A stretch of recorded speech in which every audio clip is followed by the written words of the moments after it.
tanpa dia harus tampil dan sebagainya, dia udah bisa jadi menteri. Betul. Karena apa? Karena dia memiliki karya. Betul, betul. Jadi bukan lagi mengenai retorika dan sebagainya, tapi mengenai karya.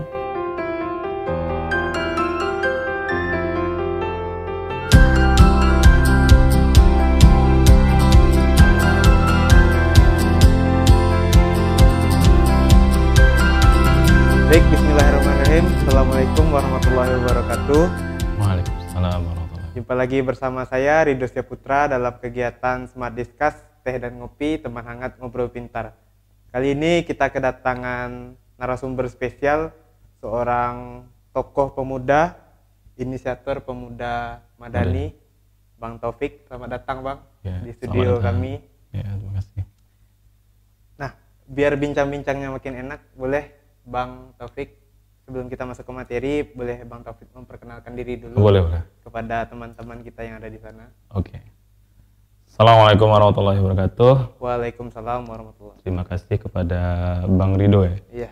Bang Ridho selaku host telah memberikan kesempatan untuk saya untuk berbicara di agenda teh dan ngopi. Smart Discuss ya. Smart Discuss. Dan ini pertama kalinya saya melakukan hal ini. Jadi agak grogi, agak gimana. Mungkin perkenalkan, nama saya Muhammad Taufikur Rahman, panggilan Taufik. Sekarang kita bersama teman-teman lagi mencoba untuk membuat sebuah grup yang ini, yaitu adalah Pemuda Madani tadi. Karena sesuai dengan visi misinya gubernur dan wakil gubernur. Tempat tanggal lahir Padang 2 Agustus 1995, dan saat sekarang ini kuliah di Sosiologi Fakultas Ilmu Sosial Ilmu Politik Universitas Andalas, dan sudah sebentar lagi lah wisuda insyaallah. Amin. Amin. Dan juga kemarin nih teman-teman juga di berbagai daerah juga meminta untuk maju nantinya di KNPI Sumatera Barat, mudah-mudahan lah. Mudah-mudahan. Insyaallah. Insyaallah kita doakan semoga tercapai. Amin. Nah, sebelum masuk ke materi lebih dalam, boleh kita tanya dulu kepada Bang Taufik, kegiatan sehari-hari selain kuliah, Bang? Kegiatan sehari-hari saat ini, kegiatan sehari-hari jadi tukang bakso. Iya. Jadi tukang bakso di Jalan Andalas, Jalan Raya Andalas nomor 73 di dekat restoran Mama. Restoran Mama. Ya. Apa nama? Namanya Bakso Bandung Andalas. Bakso Bandung Andalas. Jadi nanti bakalan konsepnya tuh kita jualan bakso juga, kita bakalan membuat coffee shop lah nantinya di bagian sana. Jadi nanti sebagai tempat kantor juga sih. Nanti kalau ngajak-ngajak teman-teman dan sebagainya, nanti di sana tempat ranahnya. Gitu. Jadi sambil rapat bisa makan bakso. Bisa makan bakso. Jadi kalau misalnya sekarang tuh hashtagnya di Instagram tuh adalah Kang Bakso. Kang Bakso, menarik ya. Baik, kita masuk ke dalam pembahasan kita kali ini. Bang Taufik sebagai Bang Taufikur Rahman ya? Ya, Taufikur Rahman. Sebagai inisiator Pemuda Madani. Mungkin pemuda dalam pandangan Bang Taufik. Kalau pemuda itu sebenarnya adalah sebuah takdir, yang dimana tempat kita mengejar, di tempat kita bisa berusaha lebih keras, di tempat kita bisa bereksplorasi lebih luas, di tempat kita berkontribusi lebih hebat lagi, itu adalah pemuda. Karena kalau misalnya udah tua, udah sulit untuk berkontribusi. Mungkin kita sama-sama melihat, mungkin ada beberapa tokoh-tokoh di dunia yang mungkin umurnya baru 20-an udah menjadi menteri. Betul. Contohnya kita lihat di Malaysia kan, Syed Saddiq itu udah sebagai tokoh pemuda yang bisa dia menjadi bagian dari pemerintahan Malaysia. Dan juga beberapa tokoh pemuda lain yang ada di Indonesia juga, seperti mungkin Nadiem Makarim dan sebagainya. Kemendikbud. Ada juga yang tokoh pemuda lainnya yang mungkin baik itu di Sumatera Barat juga ada. Ada yang udah jadi wali kota, ada yang jadi wakil wali kota, ada jadi bupati, ada yang wakil bupati gitu. Jadi berarti dalam artian itu pemuda itu memang dikhususkan untuk berkontribusi lebih bagus lagi, lebih hebat, lebih luas lagi gitu. Jadi bukan berarti bukan lagi lah saatnya pemuda tuh hanya menunggu saja gitu. Tapi juga berbuat. Kalau misal dalam dunia kerja bukan mencari kerja lagi pemuda itu. Betul. Tapi membuat pekerjaan bagi teman-teman, membuka lapangan pekerjaan bagi teman-teman, bagi saudara, bagi adik-adik yang ada. Betul. Baik, pemuda harus membuka pekerjaan, gitu. Iya. Membuka lapangan pekerjaan, ya betul. Nah, dalam fenomena sekarang ini di dunia yang begitu instan, kemana-mana serba bisa. Iya. Jadi pemuda ini ya kembali seperti ke zaman dahulu pemalas gitu. Iya betul. Nah, dalam pandangan seperti itu bagaimana Bang Taufik menyikapi pemuda yang seperti itu? Artinya dalam dunia ya yang serba instan ini.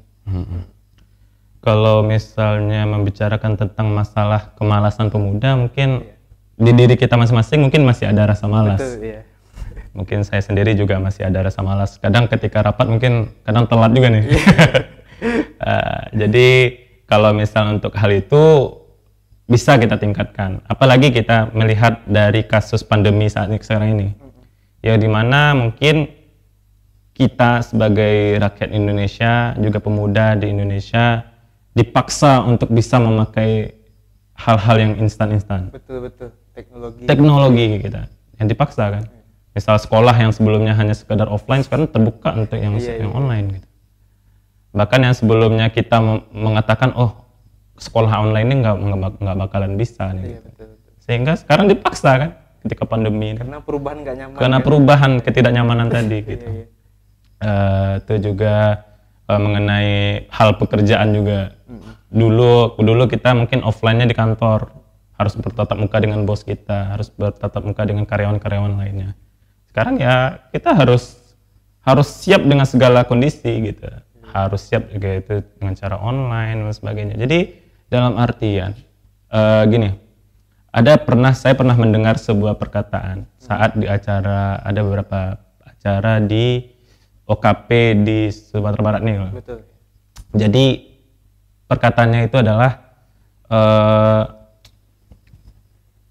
pemuda yang dicari saat sekarang ini adalah bukan pemuda yang hanya sekedar pandai berretorika, bukan hanya pemuda yang pandai dalam berdemo, bukan hanya pemuda yang hanya bisa tampil di depan umum, di depan khalayak ramai. Enggak, bukan hanya itu. Kita contoh misalnya seperti Wisnu Utama ya. Betul. Net. Ya.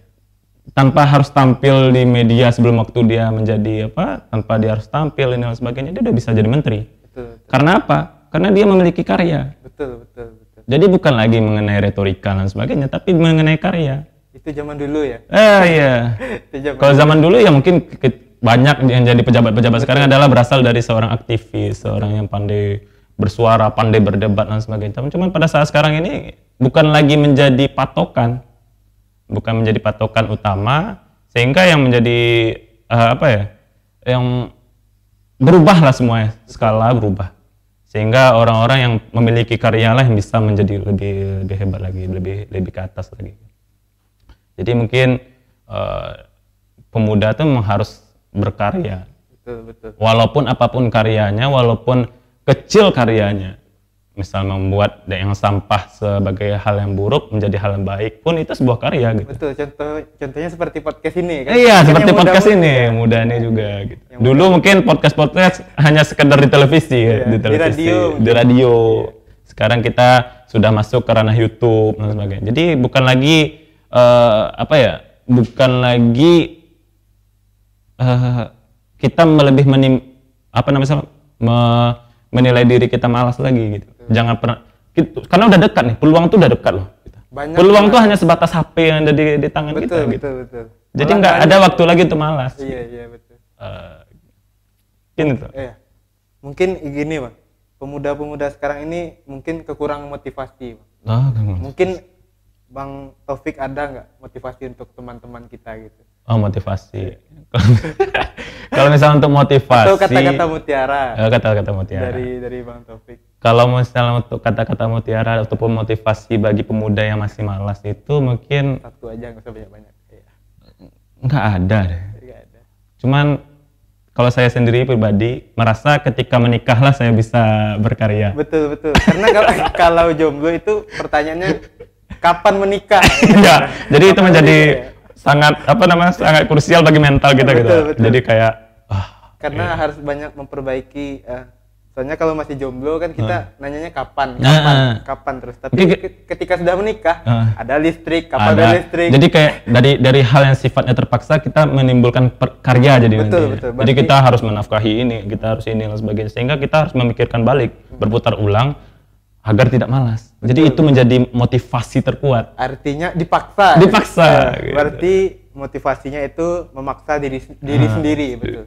Untuk menuju perubahan walaupun itu nggak nyaman ya Bang. Betul, sama halnya dengan ibadah juga begitu. Betul. Ibadah kalau misalnya nggak dipaksa ya kita hanya sekedar standar aja gitu.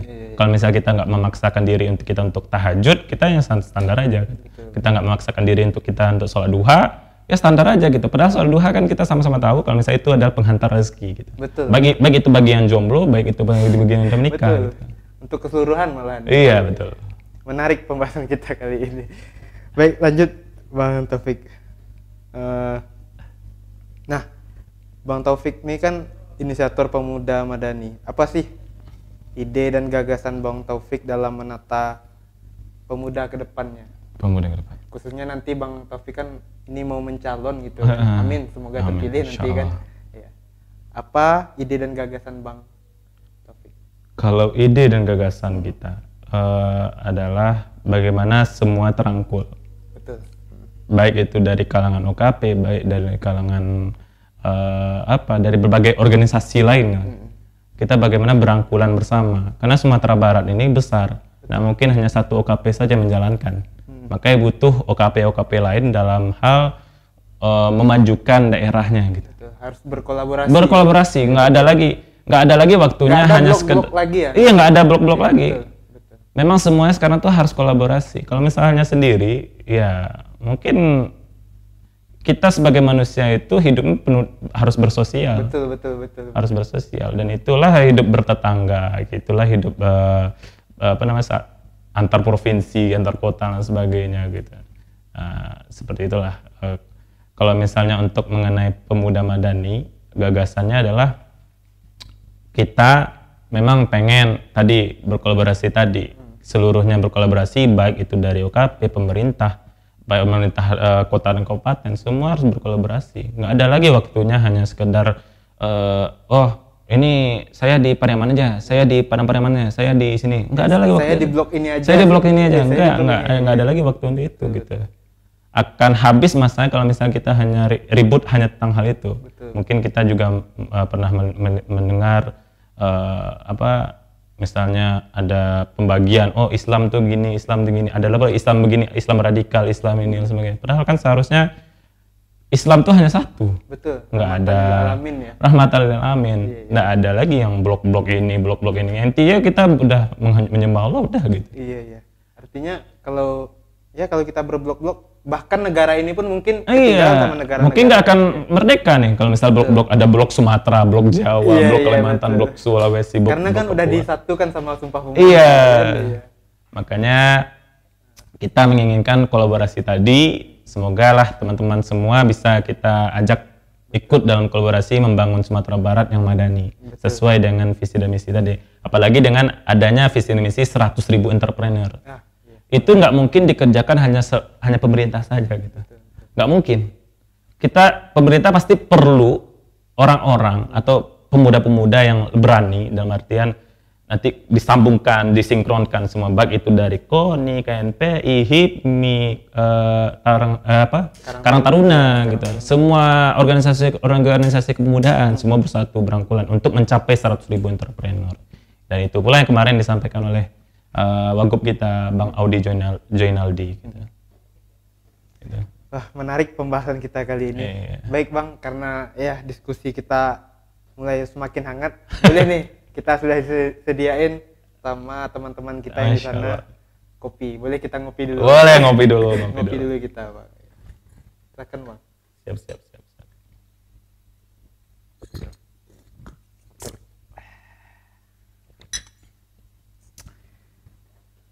Gimana, Bang? Mantap. Mantap. Ya karena kalau kita nggak ngopi, ini aja ngopi, Ngobrol pintar. Betul. Karena obrolan kita ini pasti berbobot. Mas. Yakin saya. Jadi istri saya pernah mengatakan kan, kenapa ya obrolan laki-laki itu, obrolan pemuda yang laki-laki lah gitu, Iya. itu tuh selalu berbobot ketika bertemu mungkin antara suami-suami dan suami gitu, suami-suami teman-temannya. Itu berbobot tuh, pembicaraan tentang bisnis, pembicaraan tentang politik. Sedangkan yang perempuan sebagai istri, itu pembicaraan hanya gosip. Jadi pertanyaan itu menjadi kok bisa seperti itu gitu. Jadi mungkin ngopi tadi tuh ngobrol pintar. Kayaknya sering suruh para istri ini suruh ngopi semua. Kayaknya. Betul. Boleh diajak nanti itu, Bang. Iya, boleh. Iya. Baik, lanjut, Bang. Iya. Kalau pandangan Bang Taufik terhadap pemuda dulu dan pemuda masa kini, bagaimana gambaran ke depannya nanti? Oh gitu. Khususnya di Sumatera Barat. Misalnya nanti capaian-capaian Bang Taufik, ya salah satunya terpilih tadi. Iya. Bagaimana kira-kira ke depannya? Secara ekonomi atau secara sosial atau secara kultural? Iya. Perbedaannya nih atau bagaimana? Boleh perbedaan. Ya. Kalau misalnya kita melihat pemuda yang dulu sama pemuda yang sekarang itu sangat jauh berbeda. Karena itu sangat sulit untuk disama-samakan gitu. Karena memang kita lihat zaman dulu tuh memang semangatnya semangat 45 gitu. Untuk memerdekakan Indonesia. Karena dijajah, semangat dijajah. Karena musuhnya nyata. Sedangkan sekarang musuhnya kita berada di dalam. Musuhnya diri sendiri. Musuh diri sendiri gitu. Musuhnya itu berada di dalam ruang lingkup negara gitu. Kita udah menjadi negara, namun hanya saja ada permusuhan di dalam negara tadi kita. Misal terjadi bilik-bilik tadi, blok-blok tadi gitu. Kan seharusnya kita sama-sama bersatu, dan sebagainya, berkolaborasi untuk mencapai tujuan bersama tadi. Salah satunya 100.000 entrepreneur muda. Tadi. Biar ekonomi khususnya di Sumatera Barat itu iya betul. Menjadi mungkin dulu pemuda-pemuda dulu dia semangatnya tuh semangat 45 untuk memerdekakan. Betul. Cuman kalau misalnya untuk pemuda sekarang adalah semangat untuk mempertahankan kemerdekaan itu. Betul. Sehingga menjadi negara yang mandiri, negara yang menjadi negara yang adidaya. Betul. Bukan lagi kita negara berkembang tapi negara maju lagi gitu. Itu seharusnya tugas untuk pemuda masa kini gitu. Baik, menarik pembahasan kita kali ini, teman-teman. Mungkin closing statement nih, Bang, sebelum kita mengakhiri kegiatan diskusi kita pada hari ini, Bang. Closing statement untuk pemuda-pemuda khususnya. Untuk pemuda-pemuda. Jadi diharapkan kepada seluruh pemuda yang ada di Sumatera Barat, jangan ada lagi yang namanya sekedar hanya kami, tapi kita lagi. Kita mau bagaimana? Kita mau seperti apa ke depannya? Apakah kita hanya sekedar penonton atau kita juga sebagai pelaku di dalam roda pemerintahan, baik itu roda dalam ekonomi, sosial dan sebagainya. Dan saatnya kita maju ke depan dan saatnya kita berkolaborasi bersama sehingga kita dapat mencapai yang namanya tadi pemuda madani. Sehingga hal-hal yang kita cita-citakan bersama, hal-hal yang cita-cita yang telah diemban oleh mungkin pendahulu kita juga tersampaikan sampai saat sekarang ini, sehingga tak ada lagi nggak ada lagi yang namanya kubu-kubu, sehingga kita bersatu, nggak ada lagi kubu 01, nggak ada lagi kubu 02 gitu, nggak ada lagi kubu 1, 2, 3 dan 4 gitu. Dan seterusnya. Dan seterusnya. Jadi kalau misalnya kemarin waktu di Pilgub itu nggak ada lagi kubu 1, kubu 2, kubu 3, kubu 4. Yang ada tuh kubu 5. Enggak, yang ada tuh kubu kelima. Kubu kelima, iya. Itu adalah keadilan sosial bagi seluruh rakyat Indonesia. Baik, dengan closing statement tadi maka berakhir pula kegiatan kita pada hari ini dalam kegiatan Smart Discuss Teh dan Ngopi, teman hangat ngobrol pintar di studio Lembaga Pelatihan Pengembangan Kewirausahaan dan Bisnis Generasi Nusantara, support by CV Bersama, Bintang Nusantara, dan media partner tinjausumbar.com. Saya Ridho Setiaputra, mohon undur diri. Wassalamualaikum warahmatullahi wabarakatuh. Waalaikumsalam warahmatullahi wabarakatuh.